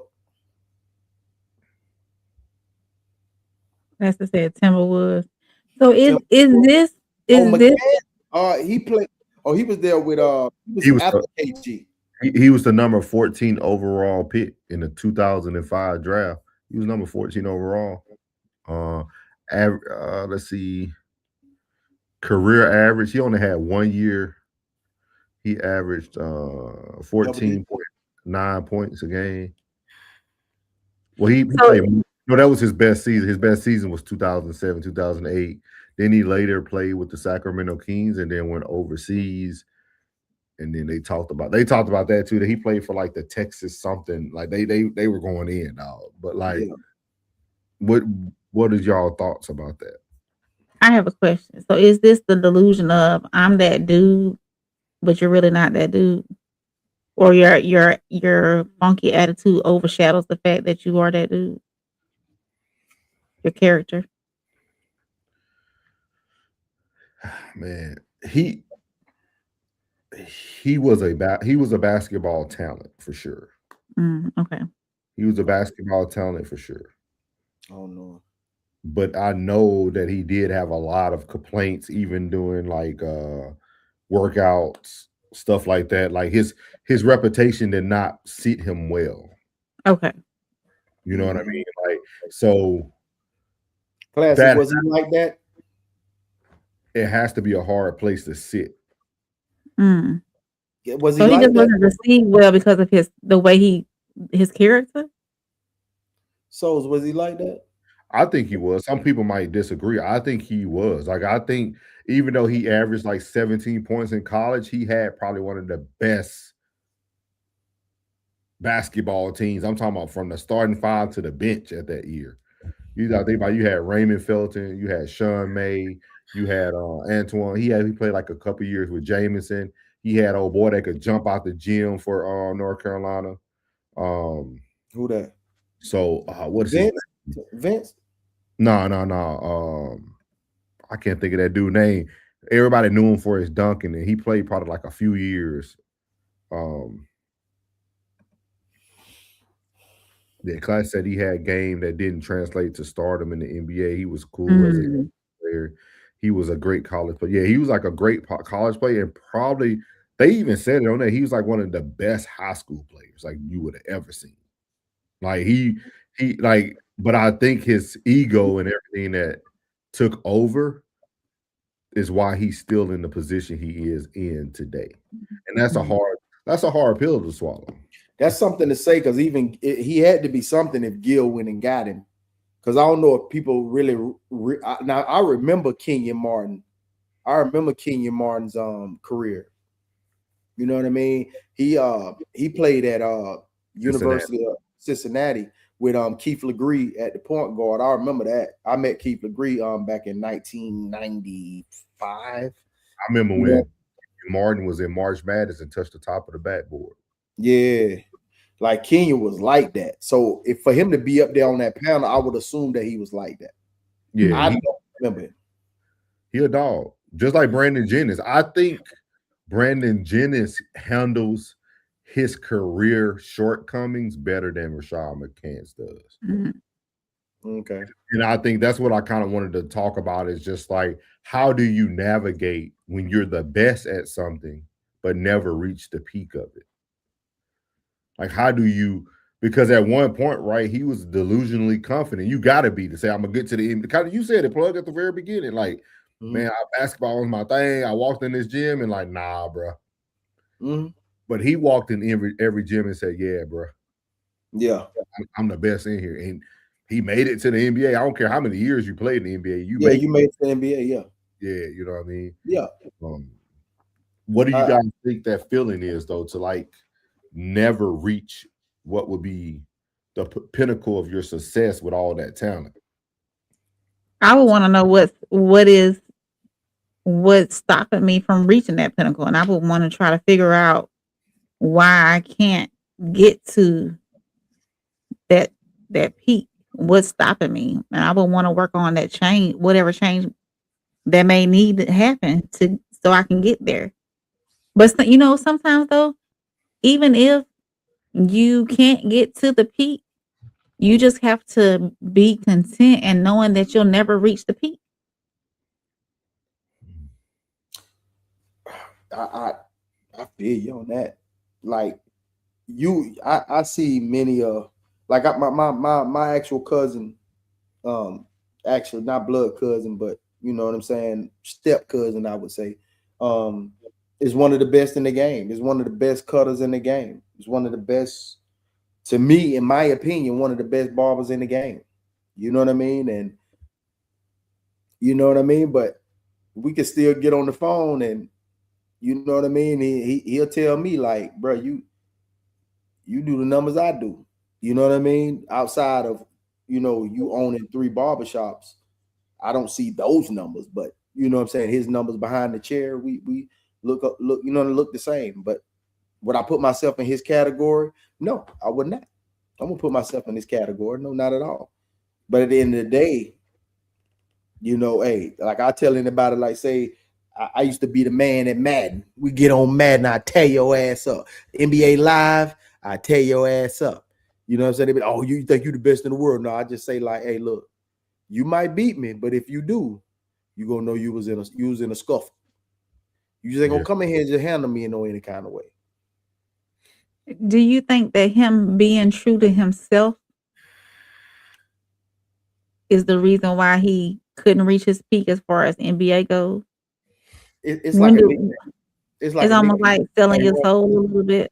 Right. It's like a nickname. You can't give yourself a nickname.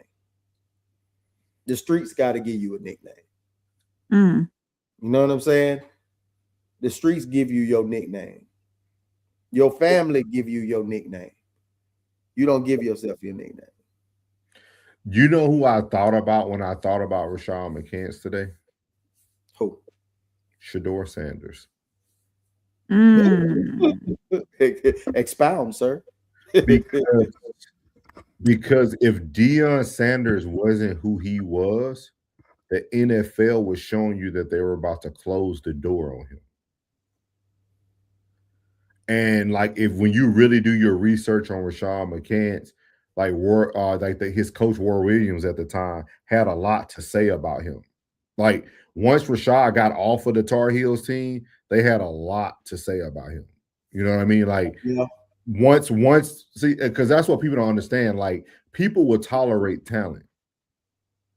People tolerate talent, but the moment they're able to release you, they're gonna tell everybody about you. Mm-hmm. And that's why I always say, y'all hear me say all the time that your character will perceive you, because like that coach is already making a call because the GMs are calling the coach. Yeah. Hey man, he went number 14. So at one point he could have been projected top 10. Yeah, but his attitude or his demeanor. So you think about it, that those calls were made. Hey, yeah, man, he a hothead, dog. Like, yeah, super talented, super athletic, but he's not a locker room guy. Not a locker room guy. Yeah. And it reminded me of Shador because Shador is very cocky too. He's very self-aware, as some people would call, like his demeanor is what kind of pushed a lot of people off, right? The antics or the prime time moments or all the attention that follows him. Legacy. Legacy. Like, legendary. I really feel that like if Shador wasn't a quarterback, he would have been in the same boat as his brother. Like people like, oh, we can let Shawley go, regardless if he's decent or not decent. Like we can let him go. You know what I mean?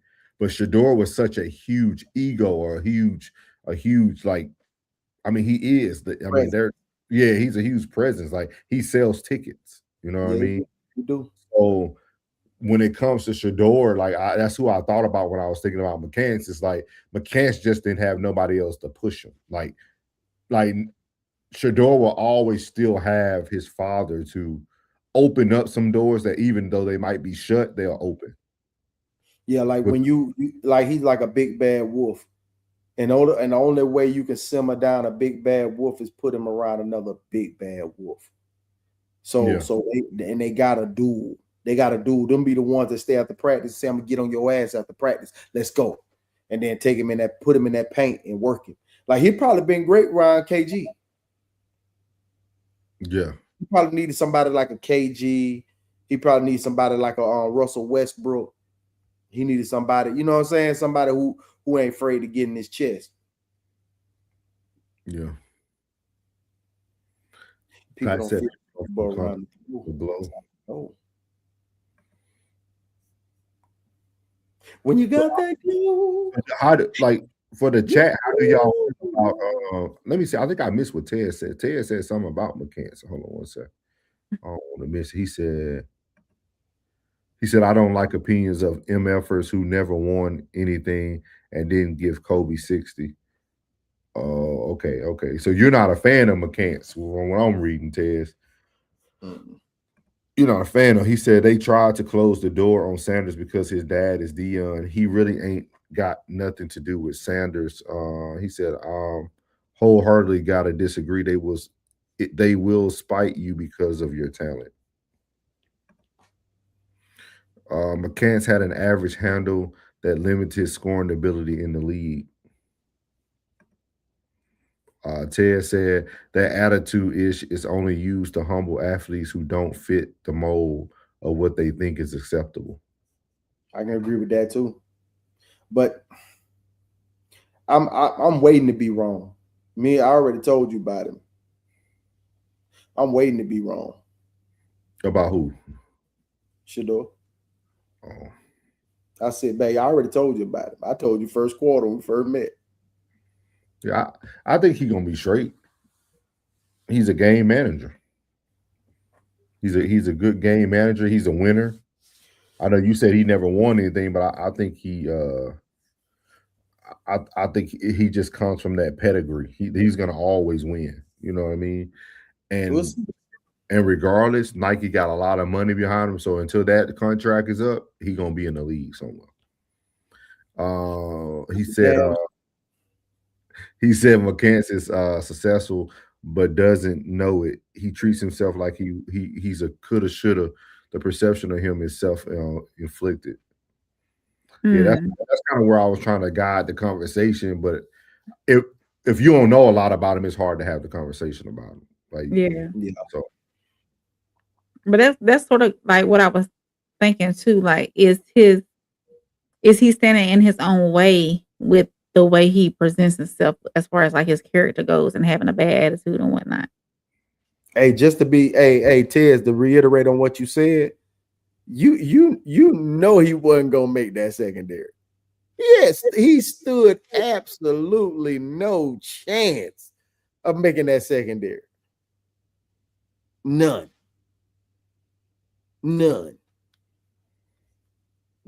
You a Buck fan like me, so hey, none. You know good and hell well he wasn't gonna make that. I knew that first quarter, boy. Hey, he stayed in them streets and them restaurants. Say, boy, you better get your ass in that playbook. You making all these damn videos. You better go and watch some damn video film, boy. Silly Kick said you can tell McCants rebuttal too much. Believe that it was a problem. You can't win every battle. Shout out to Silly Kicks, man. Shout out to you, man. Make sure you hit that like and subscribe button to all channels. Cole said averaging 14 points in the NBA and making millions is a good life. He needs perspective. Shawley should have moved. I disagree wholeheartedly. That boy lighting ass, boy. He'd have went outside linebacker, boy. He'd have got murdered. That boy lighting ass, boy. I think that I only think he two. What thing Shawley weigh? About 205, 210? If that. That might be pushing it, probably 195-ish. Man, I know a broad way more than him. I'm serious, bro. Hey, nah, bro. He went outside linebacker, got murdered. Clear-cut case of murder. I think like I like to see both sides of Rashad McCants because I think sometimes too. I had this talk with Plug before. Like some people don't like. For myself, like I don't do well with nonsense, like nonsense. I don't function well in nonsense. Like a ignorant comment people will say or something. Like I don't do well in that. Like I don't like talent speaks for itself.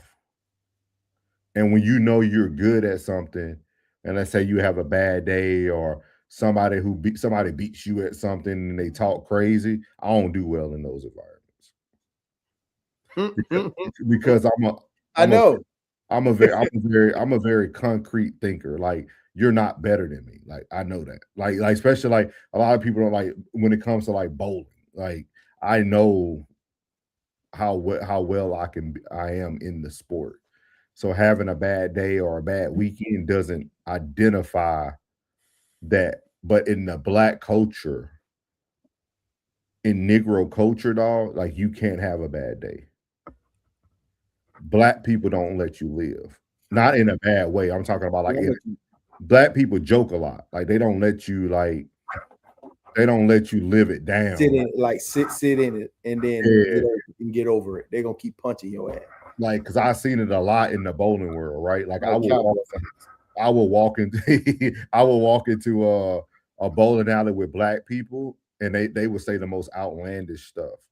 But then I'll walk into a bowling alley with a bunch of white people, and the first thing, man, how long you been bowling, man? Your game is so pure. Man, look the way you rolled the ball.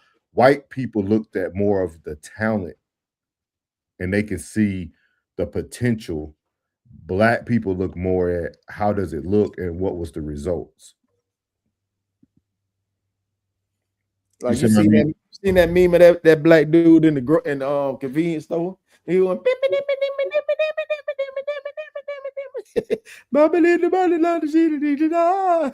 like that's exactly what she said. We are so unserious. Yeah, man. Like and it's so different, like because like it's just weird, man. It's a weird mixture, dog, and like I don't know, like it's just crazy. Like I don't know, like it's hard to fathom it, and I guess. Right. I guess when you get into certain rooms too, it makes you think differently, right? Kind of like what Plug said, right? At some point, Rashad McCants is looking at like I am on here with Gilbert Arenas, I am on here with everybody who's doing this and doing that. Like my first ever bowling team was with Addison Thornton and Dustin Williford. Like if you look them up, they're pro staffers, they're professionals. Like you played with people who were like great in the game. So like it changes your viewpoint of the sport. Mm-hmm. So it's just very unique. Should have moved here. He said I did a video on him. He was on a reality show. Oh yeah. That's Melly is on Gilbert's wife, who is married to Arenas. Had no clue who he was. Yeah, Shallow is too small for outside linebacker, maybe strong safety, but he is undersized. Strong safety is overly. I got high hopes for you. We gonna see. High hopes for you. We gonna see. Souls only bowls if he has all his custom equipment. Chat. Tez is not I'm not mad at McCants at all. I'm saying he needs perspective. The guy won in life, even if he didn't have a long career. He got notoriety, and a millionaire with good health. He hit the life lotto. Life lottery. Yep. He said, everybody grab a house ball and let's get active. Let's go. So it's gonna be like, no, I need my. That's what he's saying.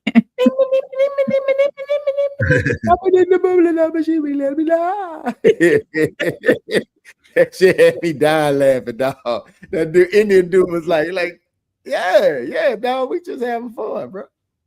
He said, my dad and goddad would have cooked whoever you just named.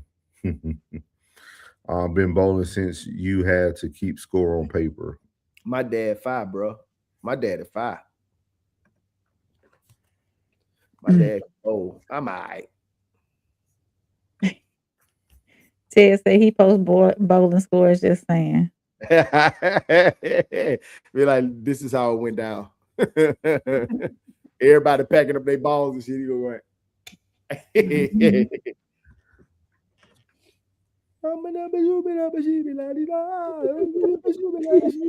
have to find that video and send it to me. I think I know what you're talking about, but I ain't. I've heard it before, but man, I'll put number funny shit on my shit, man. We just be laughing, man. I be kiki, man. See, this is the reason why I don't argue, because when you start talking about dads, my dad better than your dad. Come on, man. You already know. We black. We black in the black. I'm black, y'all, and I'm black, y'all, and I'm blickety blickety about black, y'all. We all the Nitty. What's up, my boy? Profit Freedom. What's happening, boy? Welcome to the chat, cuz. Make sure you like, subscribe, whatever channel you on. Make sure you like and subscribe. If you're over at the Raw Society Coalition, you can go into at the top of the page where it says links, and there are links to everybody that is part of the Raw Society Coalition. You have us three here. We are your no middleman panel. You have me, Soft Rain, Uncle Plug at Uncle Plug TV, and Souls of Thought down at the bottom. And then you see them in the chat. The test down and the classic codes. We all have our own channels, and all of those links are on the Raw Society page, so you can go follow us, subscribe, and all that good stuff. Real shit. That's the flex. Now it's a blessing for black men to be in here bragging about having dads. Absolutely. For real, cuz. Oh, I've had one. Oh, we done made it up to Into Deep said we made it up to 300 subscribers, y'all. So 301. So we doing good. Yeah, let's go. We need to get up to that 5 so we can be fully monetized. Well, not fully monetized, but monetized. So y'all go ahead and share this with your mama, sister, baby, auntie, cousin, nephew, niece, all them. The people you don't even like, send it to them. Say, hey, watch this. Turn on the play mix and just let it run all day. Let it roll. Let it roll. Let it run all day. Malik the catcher said I ain't have one. Oh, cuz I'm sorry, man. Hey, if it's any consolation, he trash. You know what I'm saying? He trash, cuz it's all good. You know what I'm saying? And there we are on the screen. You need me, I'll be here, cuz. You know what I'm saying? You need me, I'll be here, man. Whatever you need, man. Everybody at Raw Society Coalition, man. Everybody in the chat, we willing to help you with anything you need, bro. Except for money. we thank you, Into. We appreciate you. Yeah. Y'all got anything else for them tonight? I got to see what we're going to be doing tomorrow for Life Soundtrack. We'll let y'all know sometime. I think we need to do One Hit Wonders. Who? One Hit Wonders. I think that'll be cool. Return of the Mac. It is Return of the Mac. Come on. Or, I mean, if you had something else in mind, I just thought about. Just put it put it together, and all I got to do is walk in. Oh, man. Okay. I'll work on that. But I do. Whatever we do, we got to have content in it now. Okay. Yes, so I try. Yes, we I try. Talking because it kicked us off completely last time, so we got to have. We got to have content. So, like I was saying earlier, last Wednesday, but we were going in, boy. Yeah, but we had that thing going, bro. So, like I was saying earlier, this is the whole list of the Raw Society Coalition. You got the classic codes. He's been in the chat. You got Souls of Thought, who is the founder.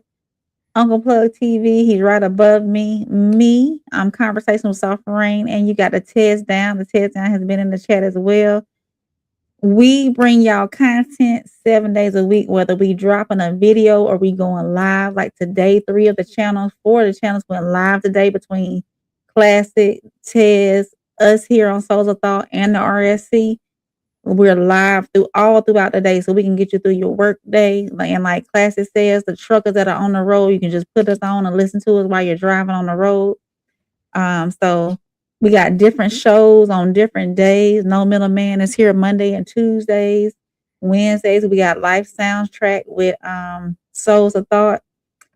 Thursdays, we bring sometimes I bring the King's Code, and sometimes Classic brings the Queen's Code and other different conversations. Sundays are full of everything from Sunday Service to we're doing a review on Love is Blind. Everything. Plug is doing. I can talk for the next 10 to 15 minutes on everything that we've been doing and what we got going on. So y'all make sure y'all stay tuned. Hey, and tighten up, man. Sunday morning, 10 a.m., man. Central Standard Time. Yeah. In for story time, man. Story time with Uncle Plug, man. Hey, and Tez, man, did you fire back on my message, man, on your video today, bro? I had to pause it while I was watching it because I had to finish this cut because the dad kept talking to me, interrupting my flow. You feel what I'm saying? And I was listening in, and then Buddy said, "Did you hear that?" Yeah. Into the story time. Let's go. 10 a.m. Sunday morning, man. Tighten up, man. We're going to church. Preach. Oh man, go check your comments, man. Come on, Tez. Come on, Tez. I left you a comment under your video. Y'all got Oh, the last thing I do want to say, if y'all have any, I want to start doing reactions, and I want to bring reactions to whatever Chat 333, the Raw Society family, whatever they're interested in doing. Put it in the Discord under my Soft Rain channel or whatever that is, that Conversation with Soft Rain little tab, so I know that y'all want to talk about it or see me react to it. I'm trying to bring some more content to my channel. So go on there and just drop a video in there, and I'll react to it. Or if y'all want to talk about it, if y'all want to do an open panel, let me know what y'all want to do, what y'all want to see, what y'all want to talk about. So just go on there and let me know. Or hit me up in my DMs on Instagram. Boom. Cool beans, man. Come back tomorrow for Life Soundtrack. Yeah, Life Soundtrack. We'll have a topic for y'all soon. Hopefully I can get it up in the morning for y'all so it can build some traction up. We'll make sure y'all know who we're going to be speaking about tomorrow. Either one-hit wonders or maybe we'll do the best of somebody. But we just got to make sure we put some content in there so they don't knock us out. Tomorrow I got to do that continuing training. I gotta renew my license, my barber license. So I got to go do my freaking continual training. It's like 4 hours. So when I get off, that's what I got to do. All right. Ooh, so it'll be me and Rain tomorrow night. So I got to keep that money coming in. So we will be here with Life Soundtrack. And we'll bring you guys an epic little night. Probably gonna be straight at an hour tomorrow, man. Straight at an hour tomorrow. Cool with me. And get it out, man. So we appreciate everybody who tuned in today, man. And we're gonna leave you guys with, what we always do. Who was it?